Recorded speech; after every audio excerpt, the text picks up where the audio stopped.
Penyakit menular pada sistem reproduksi.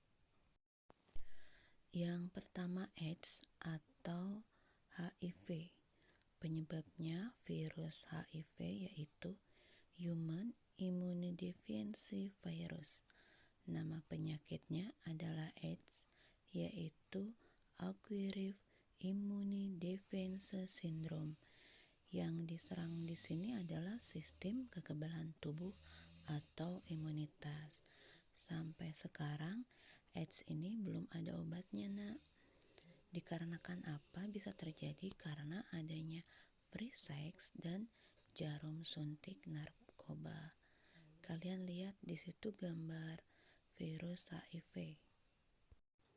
Slide selanjutnya adalah penderita penyakit AIDS.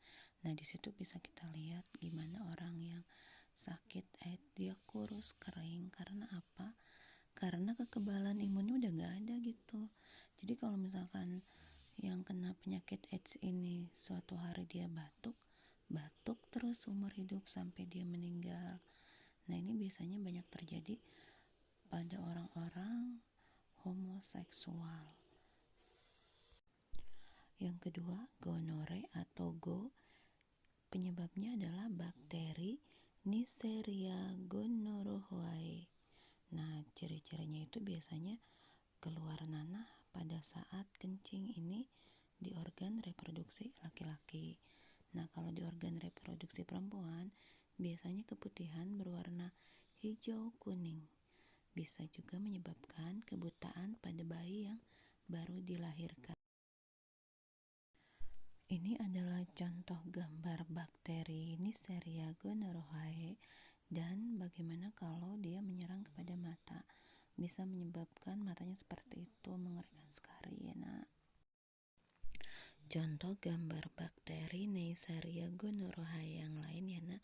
Jadi kelihatannya kayaknya lucu, bagus, tapi itu malah yang lucu dan bagus itu yang berbahaya banget bagi kita. Yang ketiga, sifilis atau raja singa.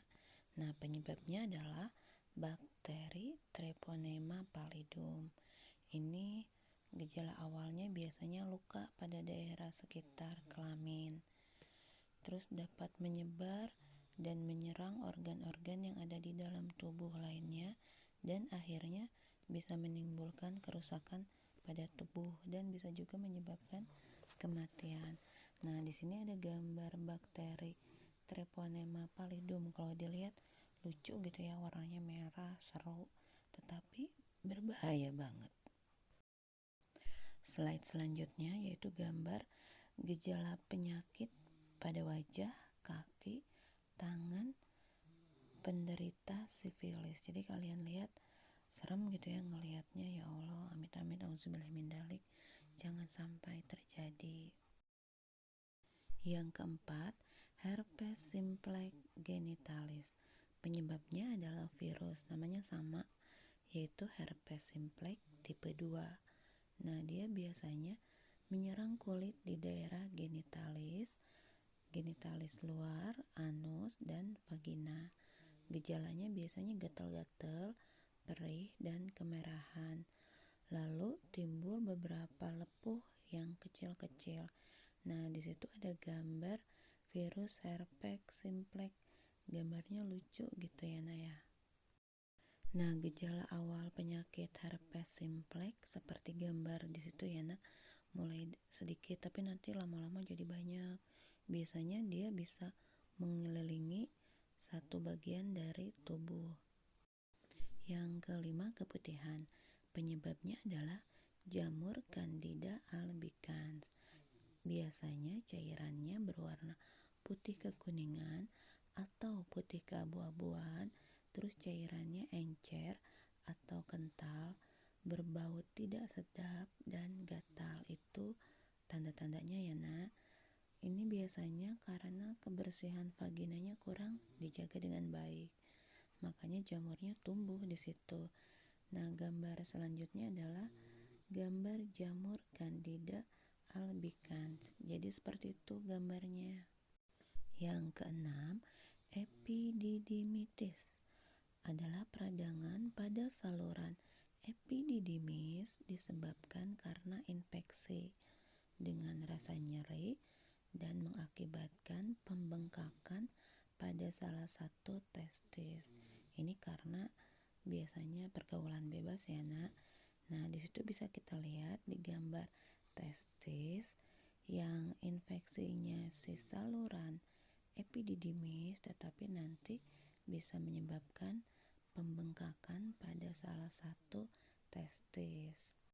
Faktor penyebab dari penyakit sistem reproduksi itu akibatnya karena yang pertama pergaulan bebas. Nah ini bahaya banget. Yang kedua penggunaan narkoba. Ini bahaya juga, bahaya sekali. Dan yang ketiga kurang menjaga kebersihan pada organ reproduksi. Yang nomor 1 dan 2 ini nak, auzubillahimindzalik, tolong jauhkan. Dan say no to drug. Upaya pencegahan dengan menjaga kebersihan organ reproduksi.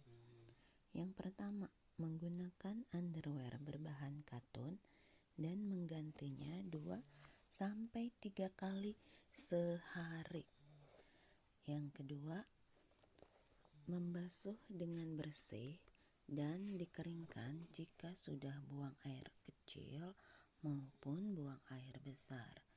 Yang ketiga, memotong rambut yang ada di sekitar alat kelamin.